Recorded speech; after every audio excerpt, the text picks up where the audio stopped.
All right, you're good to go.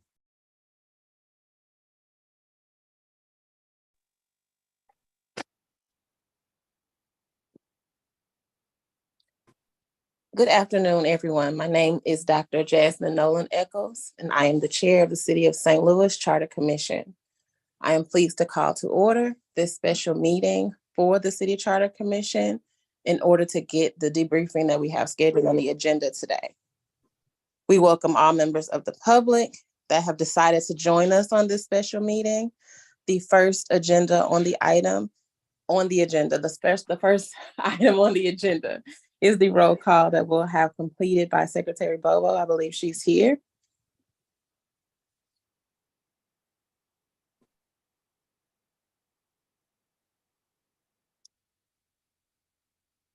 Let me make sure she's here.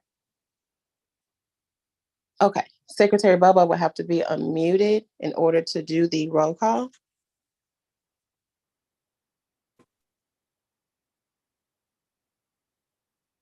I am present. I'm having a hard time with audio, so I will go ahead and record some notes.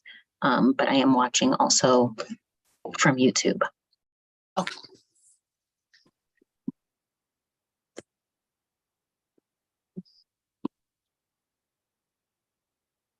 Secretary Bobo, can you complete the roll call, or do you need me to complete it for you?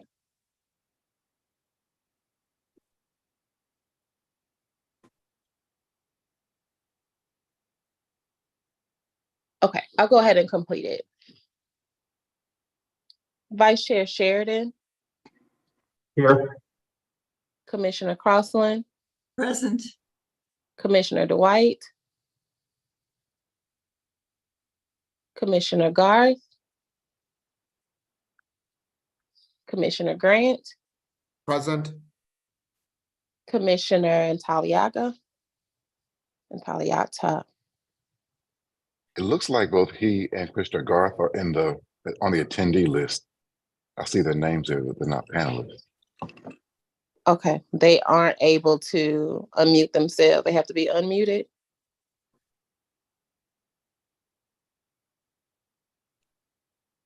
Okay, and Commissioner Riley. I don't see them on the Present. person. Okay, Sheena, you do not see them? They have to be made panelists. They were just moved over.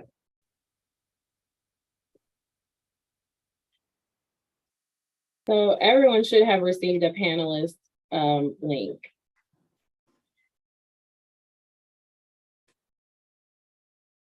Or each of the commissioners at least should have received a panelist link. Okay, but they're being moved over if they click the wrong link or however that may have worked. I believe they'll need to go out and come back in using the proper link.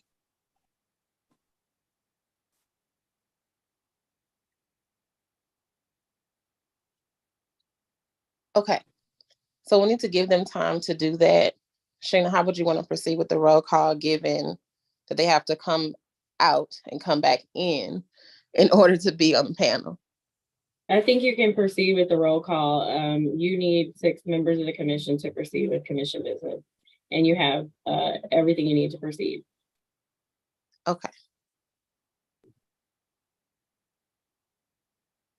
We have 6 voting members present. That gives us quorum, correct? Yeah, so you can just call the roll for. Want me to call? Yeah. Call the roll again. Okay. Chair Nolan Echols is myself. I'm here. Vice Chair Sheridan. Present. Commissioner Crossland. Present. Commissioner Dwight. Commissioner Garth. Commissioner Grant. Present.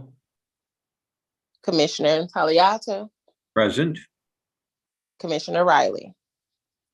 Present. Secretary Bobo.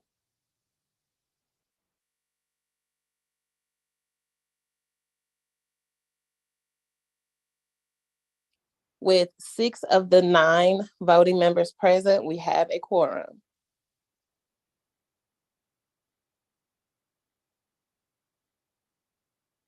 We're going to move through to the agenda. the next item on the agenda. And the next item on the agenda is we're going to have a presentation regarding demographic and economic trends for St. Louis City and neighborhoods with comparison to peer city from the professor of sociology and demography at St. Louis University, Dr. Ness. We appreciate you for joining us on today, and we, in advance, appreciate your presentation for us. You can begin. Sheena, does he have access to be unmuted and everything necessary and needed? I will need access to share my screen. Okay. And you should be good to go with that.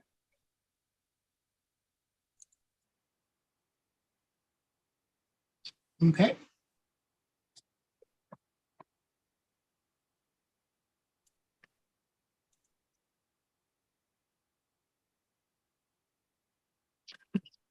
And I believe I have 40 minutes to make the presentation. Is that correct?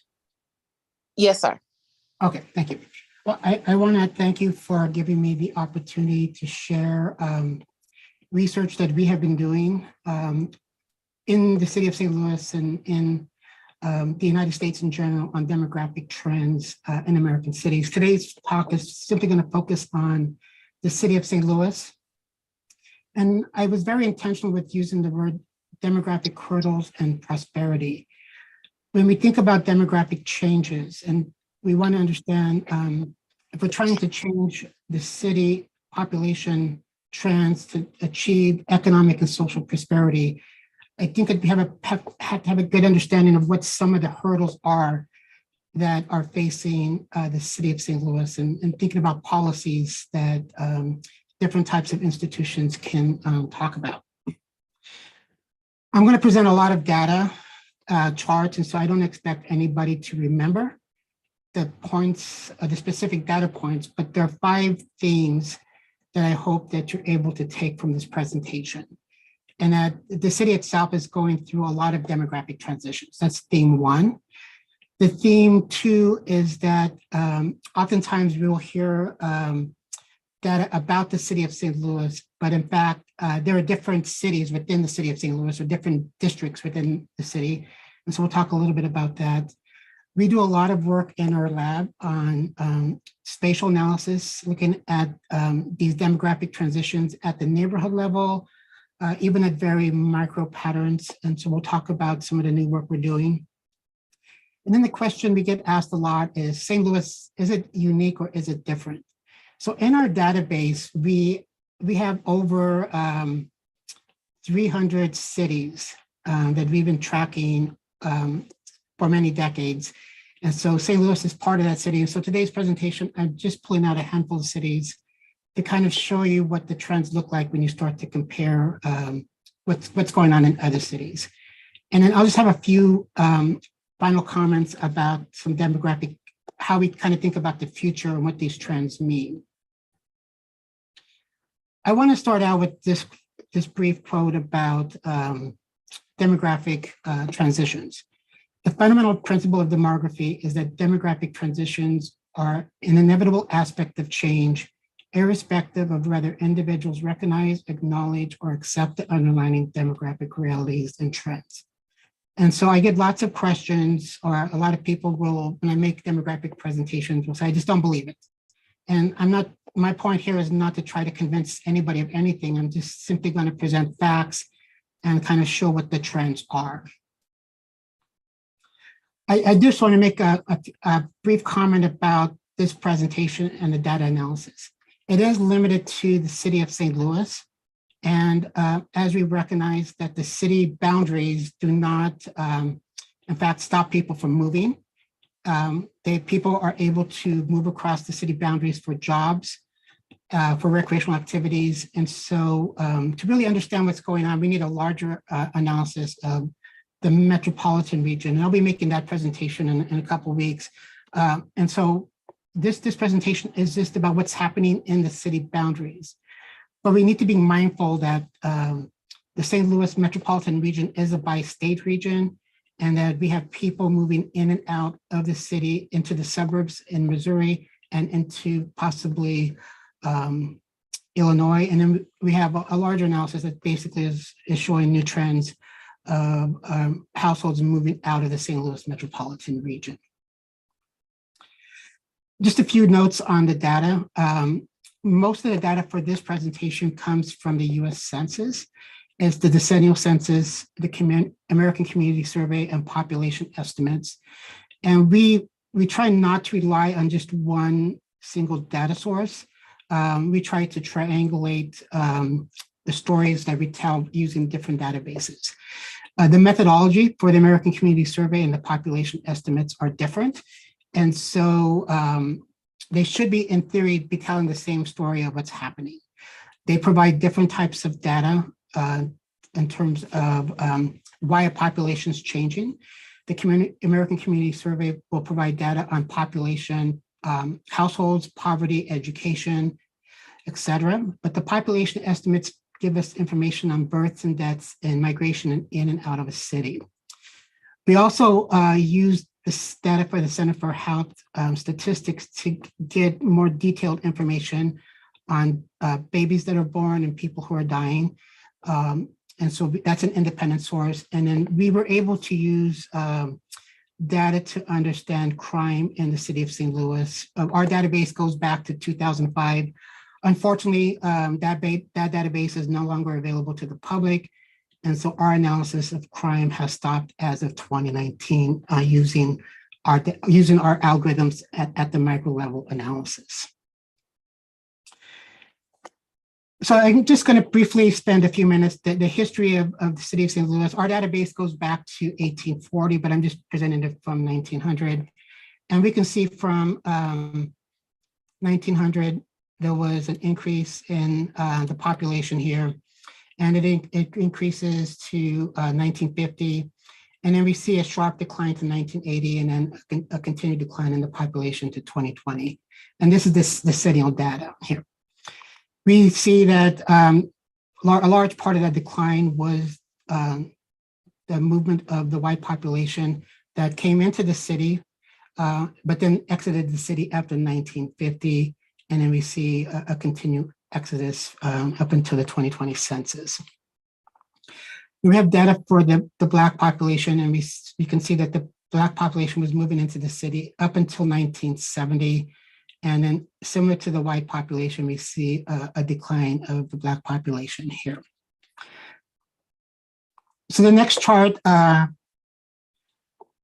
shows the percent of the population here. And so if we look at 1900, 94% of the city was white and 0% was Black.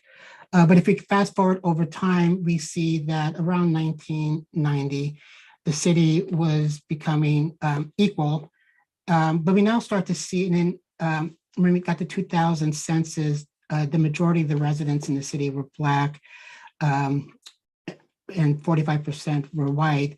But we started to see that these changes were starting to go away, the gap between percent white and percent Black in the city. So what we're able to do, the US Census in 2000 started to provide a different type of method of collecting data, and it's the American Community Survey. And instead of providing data every 10 years, they decided that they wanted to provide data every year starting in roughly 2006.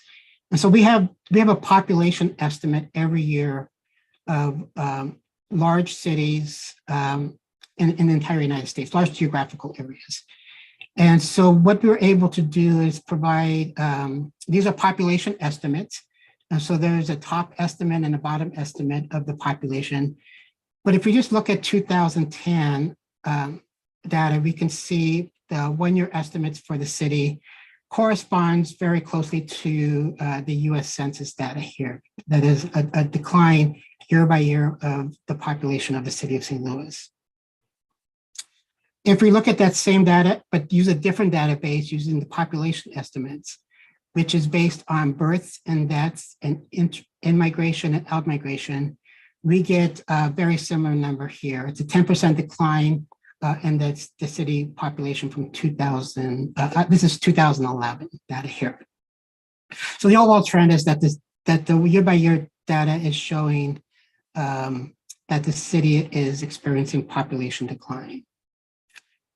Well, what we see happening over this past 12 years is a pretty, what I would argue, a meaningful decline in difference between the Black population and the white population. We had noted this in 2019 that there was the possibility that the white population would be larger than the Black population in the city. And we see that in 2021, that was the case. And we now know in 2022, the two populations are statistically different from each other. And so the white population is larger than the Black population in the city of St. Louis.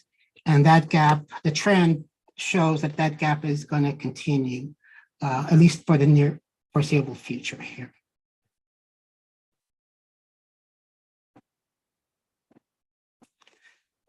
So corresponding with this, one of the questions we get, well, what about immigration? And so the city of St. Louis was actually home to one of the largest immigrant populations in the country. In 1850, more than 50% of the population in St. Louis was foreign born. But we can see when we look past forward and come to 1900, it was still about 20%, 19% was foreign born in the city of St. Louis. But we can see starting 1910, it peaked and it started to see a decline in the absolute numbers of residents, but also in the percent of residents that were foreign born.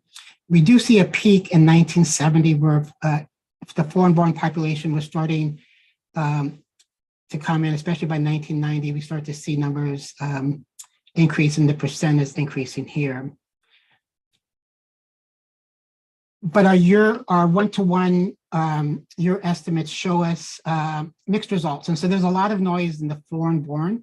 Part of it could be due to refugee resettlement in the city on a yearly basis, but we can see that the estimate itself is going up and down quite a bit. But we see starting in around 2017, a fairly clear decline in the estimate of the foreign born population. And so now it's starting to trend downward. And so we need to kind of keep an eye on what that means for the city population.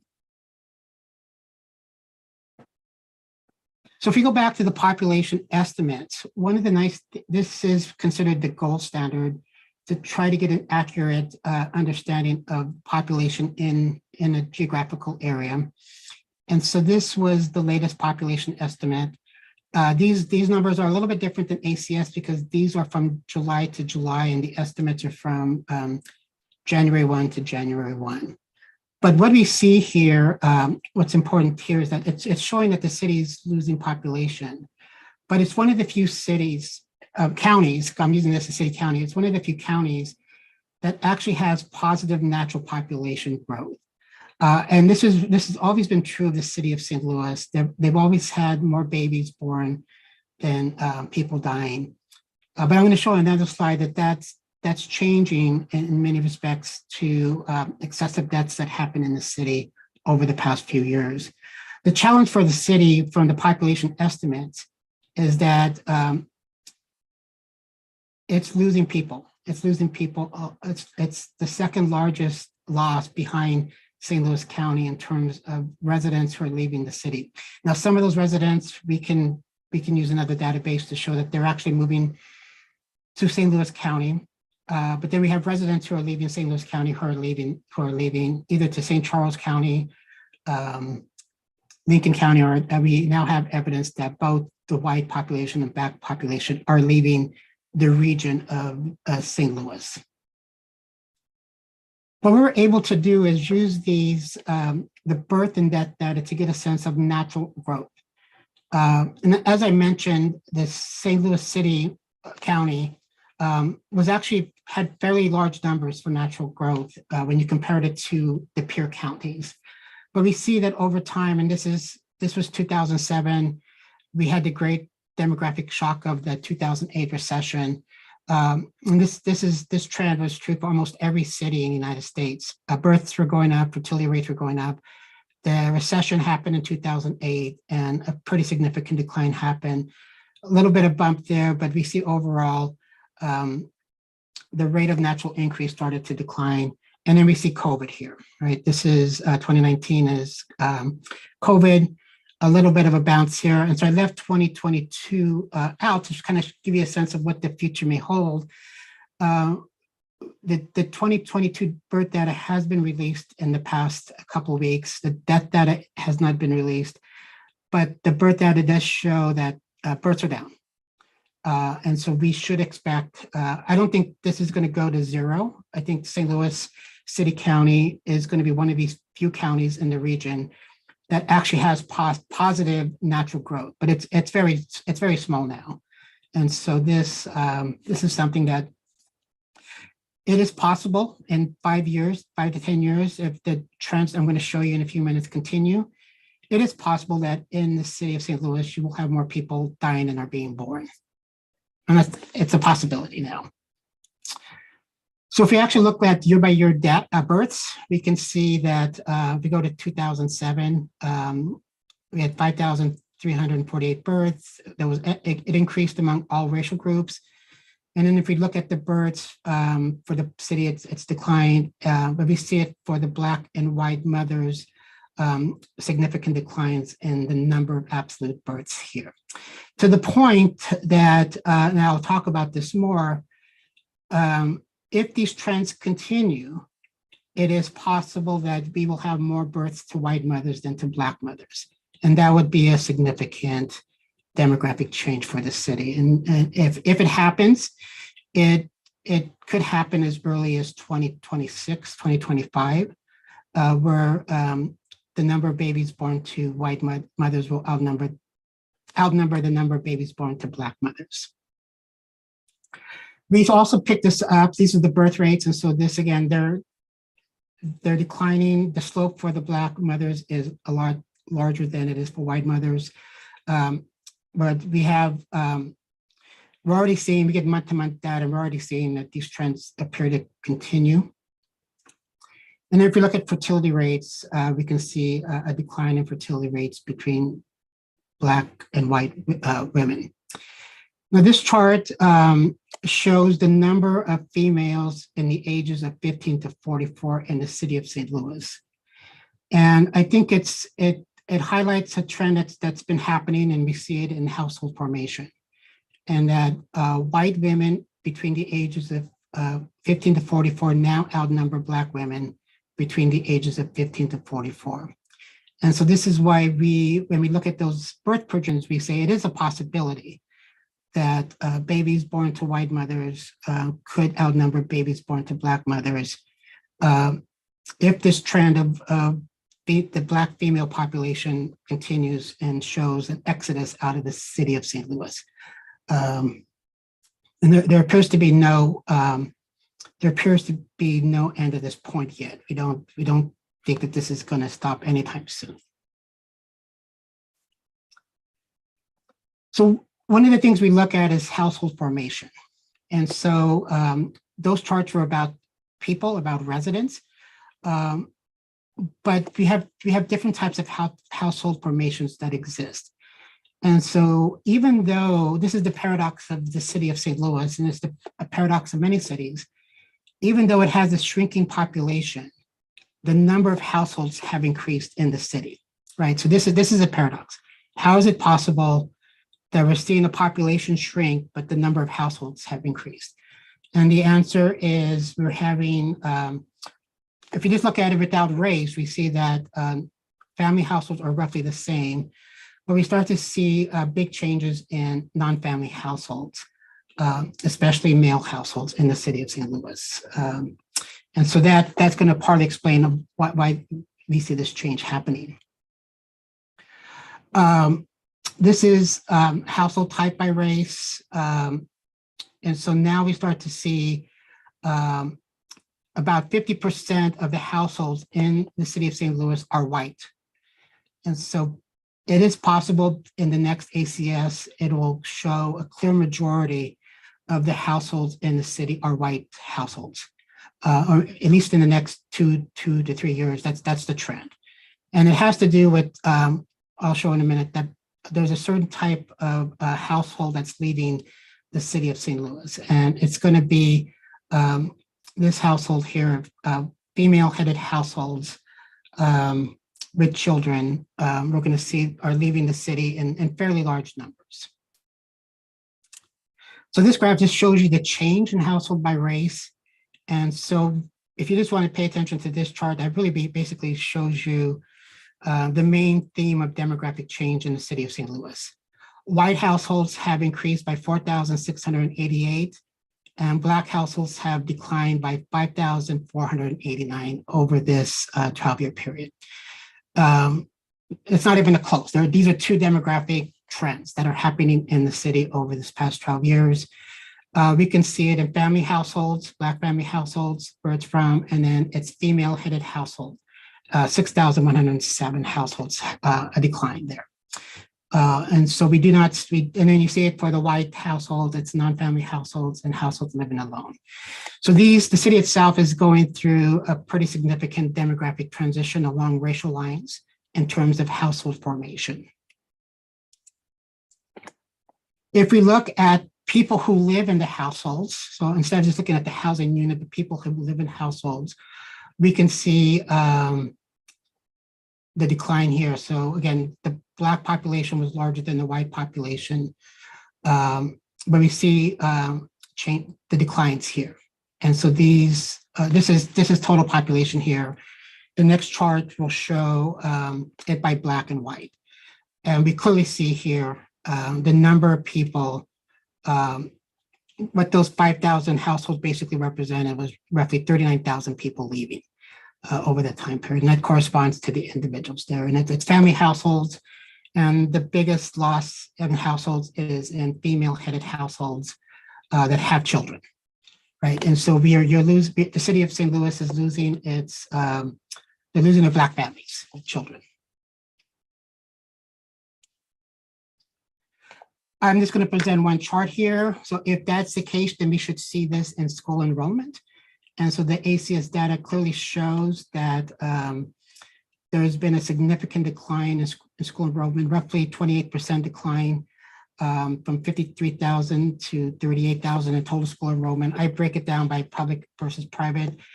It doesn't really matter how you break it down. There's just a decline in both public and private school enrollment. And so both types of institutions are losing children. And if the fertility rates and birth rates are correct, it will continue to lose children in this preschool area. Even if there's no migration happening, we're just going to have fewer children coming into the city from declining birth and fertility rates. So this chart is, I think, an interesting chart. It looks at the ratio of income to poverty levels of families. So it's looking simply at families.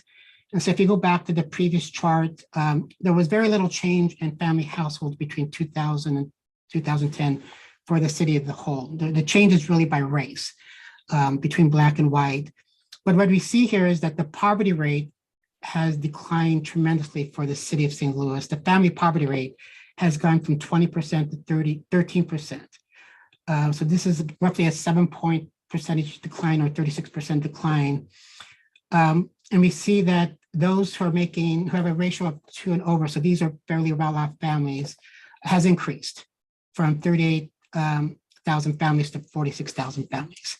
And so we asked the question, how does this look by race?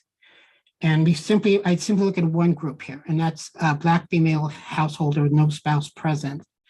And we clearly see here that we have lost about 6,700 Black families.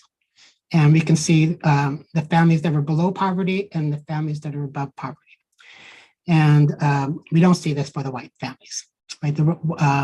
There's clearly the demographic trends here and the changes that are here are intersecting along racial lines. I have a few more minutes. I want to talk a little bit about space and geography in the city of St. Louis. About 10 years ago, we had received a major grant to study micro patterns of inequality in the city of St. Louis. And that part of that report is online, and you can go to the St. Louis Magazine. But we were looking at very small spaces of inequality, basically 250 meters by 250 meters. And we, at this time, technology was improving, and we were able to identify areas of the city that contributed to segregation. And then we were able to show a relationship between areas that had high levels of inequality, measured on about 50 types of indicators, and areas that had low levels of inequality. And we saw that on the south side of the city, those were segregated neighborhoods, but they have very good neighborhoods. And on the north side of the city, we see segregated neighborhoods, and they have high levels of concentration of disadvantage. So fast forward, we've been building these models. We have more data available, and we use new spatial techniques to develop models at the local level. So we're starting at very large, very small levels of geography, and we build up. And basically the premise here is, do you look like your neighbor? And on social and economic characteristics. And we run these models over and over again, and these are called spatial regime models. And we're looking at many different types of variables that are clustering together. And based on the work that was done using the 2010 census, just conceptually, there are different types of demographic transitions happening in the city, right? So we have the story of what's going on at the city level. But that story is not true for every part of the city, right? We see different patterns that are happening here.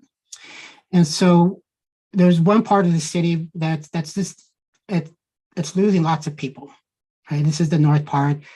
There's a part of the city here where in the previous graph they show you, we have segregated neighborhoods here in this red area.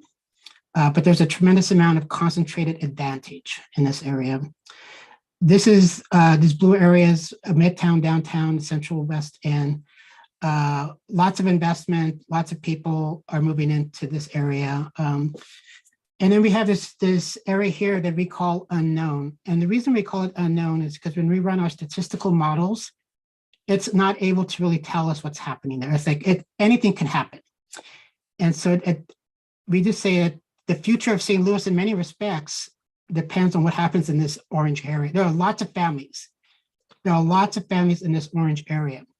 And so if the families in that orange area decide to leave at the rate that the families in this light blue area live, then the city's going to continue to lose people, right? And we have lots of Black families who are living in this orange area. So this is the average racial diversity tracts there. And so in the unknown area, these are the most racially diverse tracts in the city. In negative momentum, there's not that much racial diversity there. In the stable momentum, it's a little bit better, but in the positive momentum, we're seeing racial diversity in those types of census tracts. If we look at educational attainment, we see that in the positive momentum, they've achieved the highest educational attainment of residents 25 and over. So it's a score of 1.7, which essentially means about every person over 25 has close to a bachelor's degree, right? If you get a score of 2, essentially everybody has a bachelor's degree. A score of 1 means that essentially everybody is achieving high school level or a little bit less than high school level there. And so you definitely want to be above 1 in this score here.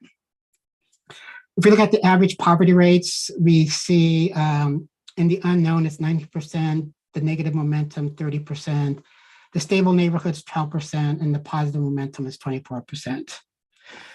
We looked at the 5-year average homicide rates, and we see in the negative momentum, it's 10 homicides per 1,000 residents. In the unknown, it's 2, in the stable, it's 1, in positive momentum, it is 2. And lastly, if you look at where the people are leaving, we can see that it's in that one district that's identified as negative momentum. It has lost about 18,000 residents. 18,000 are Black residents, right? It's just an exodus and this is where our single female-headed households are leaving.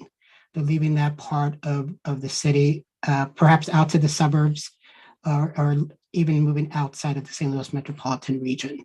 But we don't see that number. We see it and this is why the question where I argued that the unknown part of the city really relies in in this unknown area, right? And so if the Black families continue that live in this unknown part of the city at the rate of the negative momentum district, then the city's going to experience population decline. That's just, when you lose families with children and you replace them with single individuals, that's very difficult math to overcome. And then of course, we do this by the 2020 census tract boundaries. What we're able to do is normalize the boundaries, normalize the 2010 population numbers to the 2021 boundaries. Just a caution here about these data analysis is that we do have 2020 in this data set, and 2020 is a COVID year. And so there's going to be some noise in these 5-year estimates. And so the first year that we will have COVID out of this data set will be in 2026. And so when we do any type of an analysis with the neighborhoods at this level, we just have to have a word of caution about projections, because any type of projections that's using these estimates that has 2020 in it, it's going to have an element of noise in it, especially when you get to small geographical levels of geography. But you can see here, this is population change from 2010 to 2021. The 22 estimates will be out in December.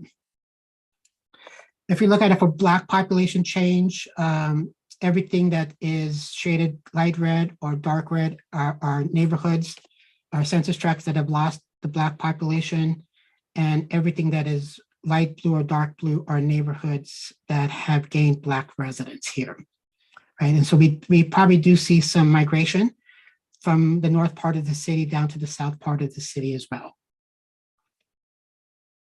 And then this is white population change. And so again, everything that's red and dark red are whites that are leaving. And then we have blue that are here. And so I'll get the question, are whites really moving into North City? The numbers are really small. We're not talking about big numbers. We're talking about 25 people, but it still represents a positive decline. And there's still like less than 1% of the population in these neighborhoods. The city is still made up of Black and white majority census tracts. And so what I've done with this map is everything that's coded in a shade of blue are white majority census tracts, and everything that's coded in shades of yellow to red are Black majority census tracts. And so we can get a sense that, and this just shows you that I have it by population, so you can get a sense of the absolute number of people that are living in those census tracts. And so the question for us is over here in this unknown area of St. Louis, how many of those families, and if it's Black families who are leaving the city, how many Black families over here are going to stay in the city, or how many are going to leave the city? We kind of have a sense of what's happening here. We kind of know that the white families are fairly, for the most part, are staying in the city with some small declines. The real question is what happens here in this part of the city? And those projections are very difficult. And then we look at racial diversity here. And so not every census tract is racially segregated. And so the first thing we do is we calculate the racial diversity of the census tract. And then these are the tracts that contribute to racial segregation in the city of St. Louis. And so I often hear that the racial segregation stops at the Delmar Divide, and that's not true. That we see lots of tracts here in south part of the city that are just as racially segregated as north part of the city. And so I think we have to recognize that there are tracts that are integrated, right? These light blue areas are racially integrated tracts, but we do have tracts that are racially segregated in the south side of the city. And lastly, just the question is, what is St. Louis unique?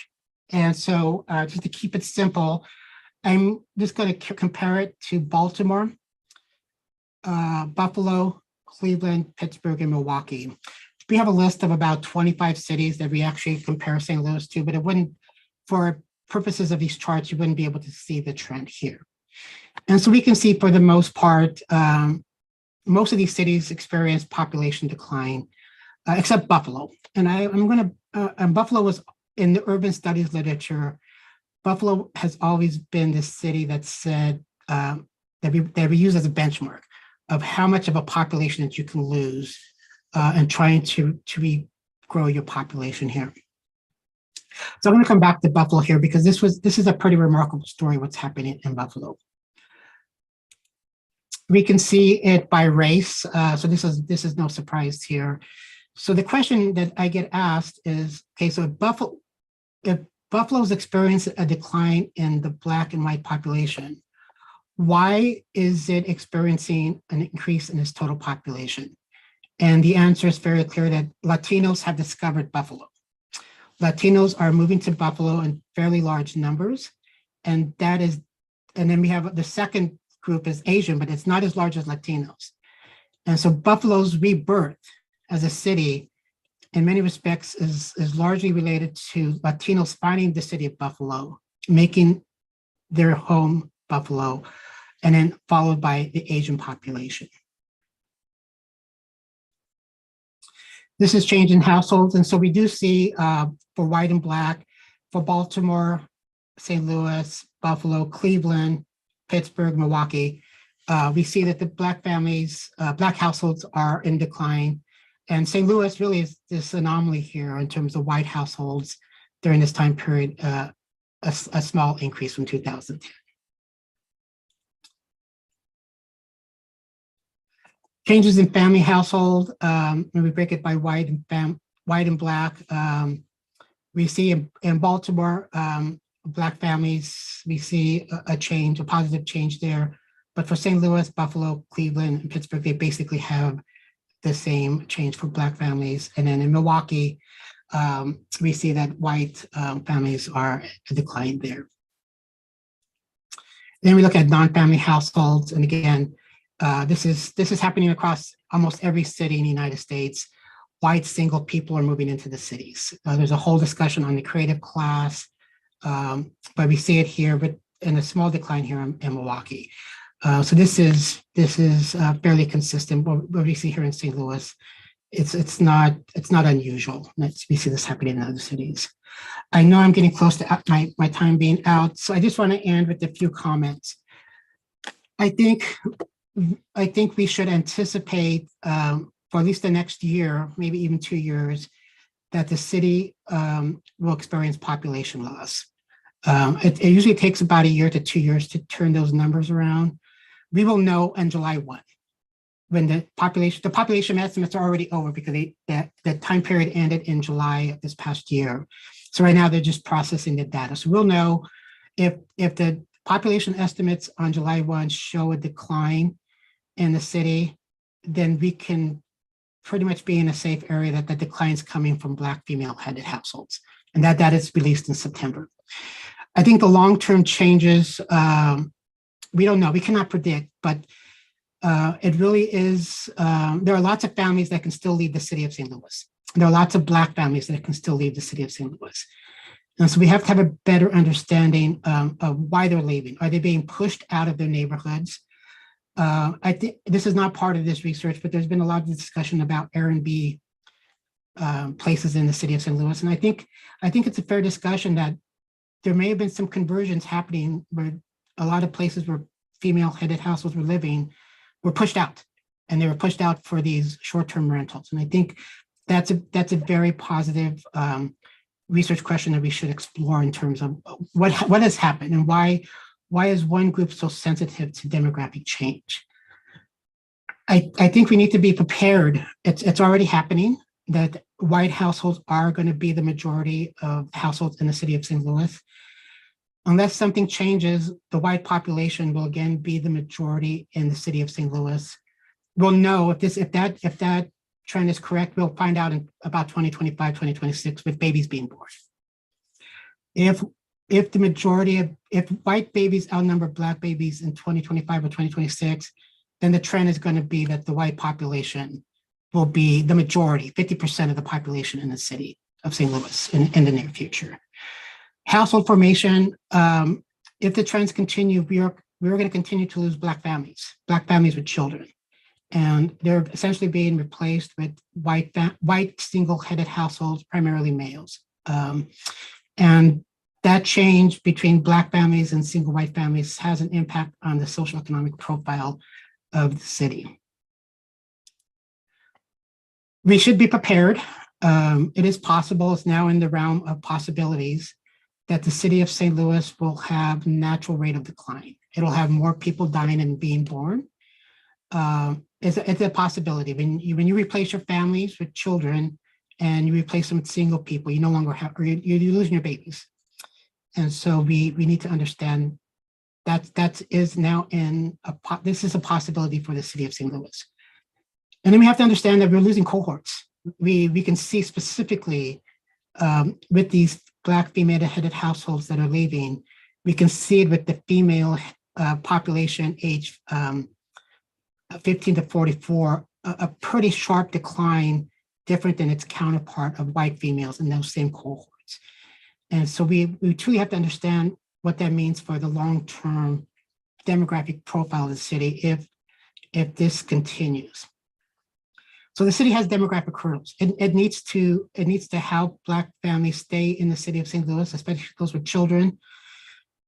If the trend doesn't continue, like you continue to lose Black families with children, you lose your demographic dividends that come from those births of maintaining households, schools, and so forth. And so there are consequences when you lose families with children.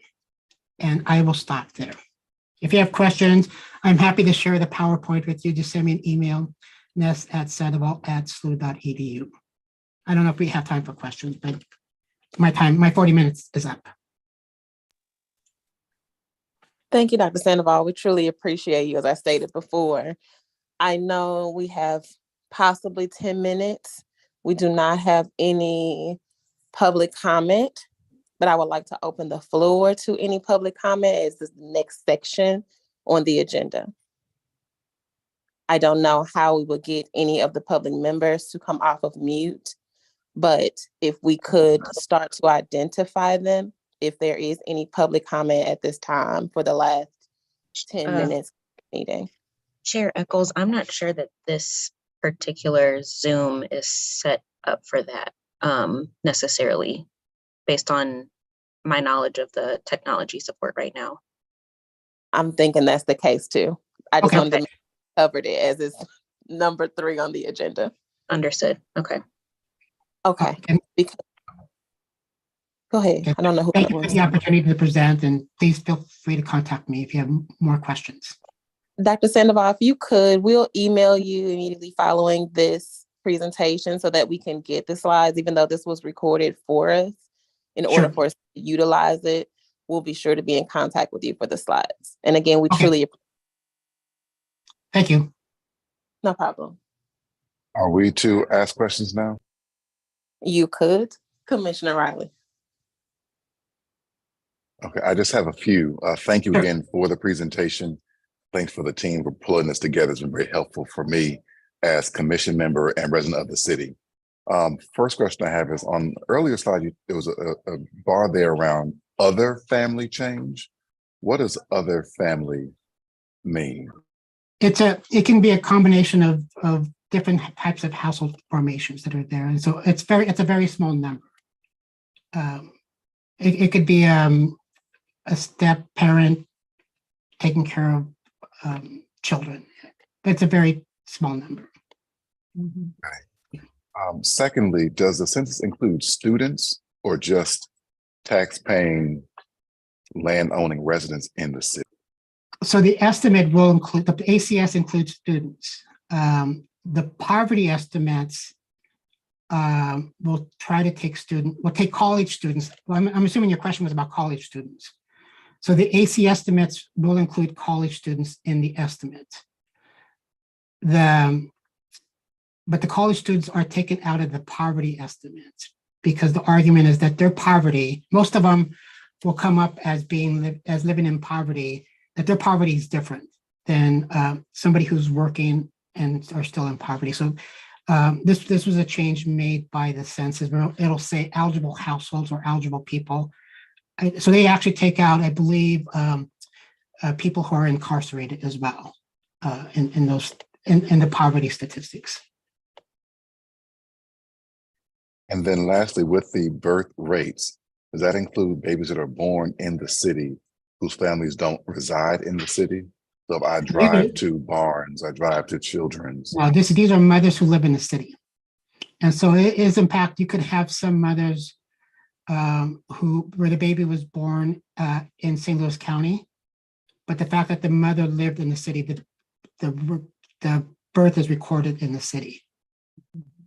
Yep. Thank you. Ness, Yes. let me see.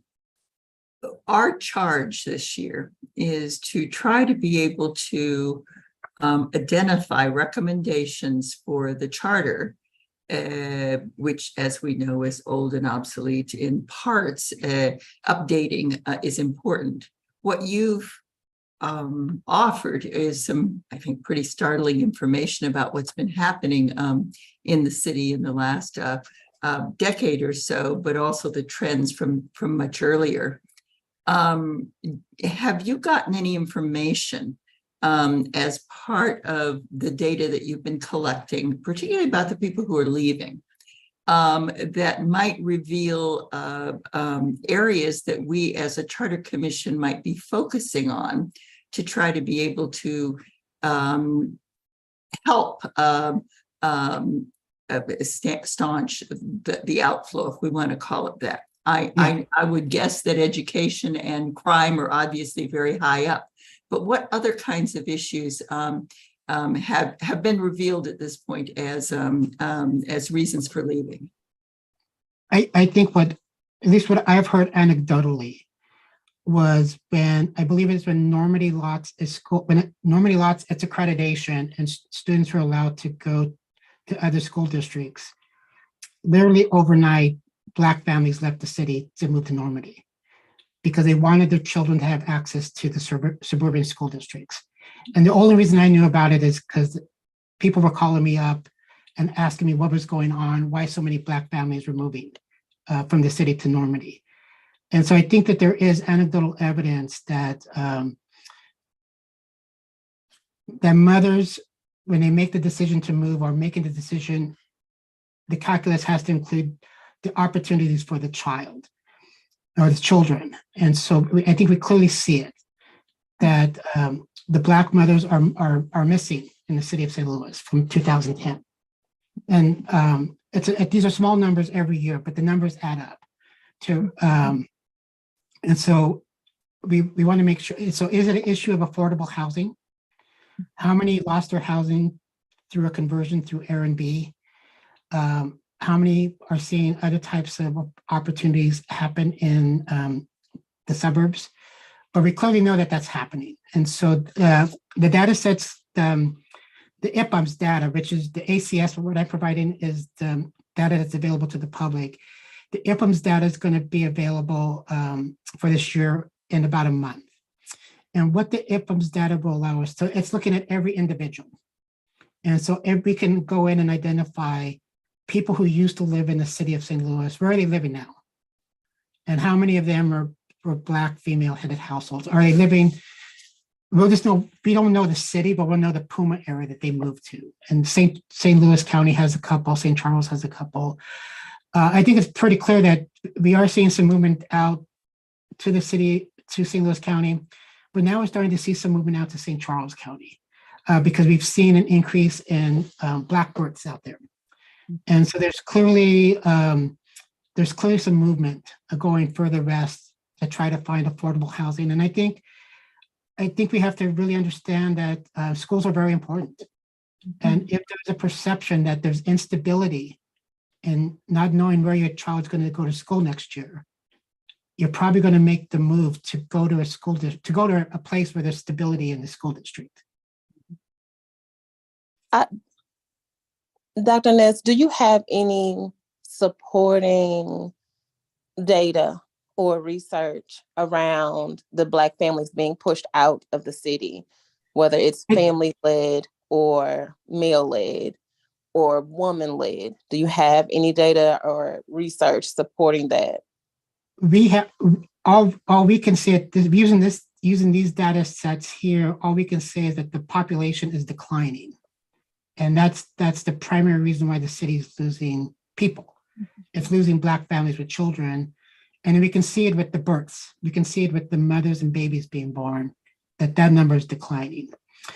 Our lab is not set up to do focus groups or interviews with people to look at this, but it's a possibility that there are other researchers that are looking at this. We try to stay more at a quantitative, looking at large cohorts of people that are moving in and out of areas. But there's no other conclusion that you can draw why the city's losing people. It's Black families with children that are missing from 2010. Okay, thank you. Commission, do we have any further questions for Dr. Ness while we have him for 2 more minutes? I see Commissioner Sheridan has his hand raised. Yeah, just briefly. One of the things, and this is more a comment for our commission, for my fellow commissioners, one of the things that these data really show is, as we are making recommendations or hearing from the public about recommendations, the question of for whom should be at the top of our mind at all times, because we have the opportunity to take recommendations forward to the broader community that can really benefit some of the more at-risk and fragile cohorts within our community. And thinking about this on a, hopefully this won't be a commission change that only takes another 100 plus years, since it'll be reviewed every decade. But for this first pass, I think having these data in mind can help us keep top of mind the most fragile and at risk. So thank you, Dr. Sandoval, for sharing that. Secretary Bobo, do we have anyone else with comments or discussion? I don't see any other hand raised. If there's any other commissioner who has a comment or question that they'd like to raise at this moment, you can go ahead and do so. Okay, seeing none, turning this back over to you, Chair Echols. Thank you. Thank you. I will now entertain a motion to adjourn. I so move. Second. Have a second. It has been moved and properly seconded that we adjourn this meeting. All in favor of adjournment, please say aye. Aye. Aye. All of those not in favor say nay. Secretary Bobo, were you able to record our adjournment? Yes, thank you. Thank you everyone for attending. We appreciate you. And thanks again, Dr. Ness.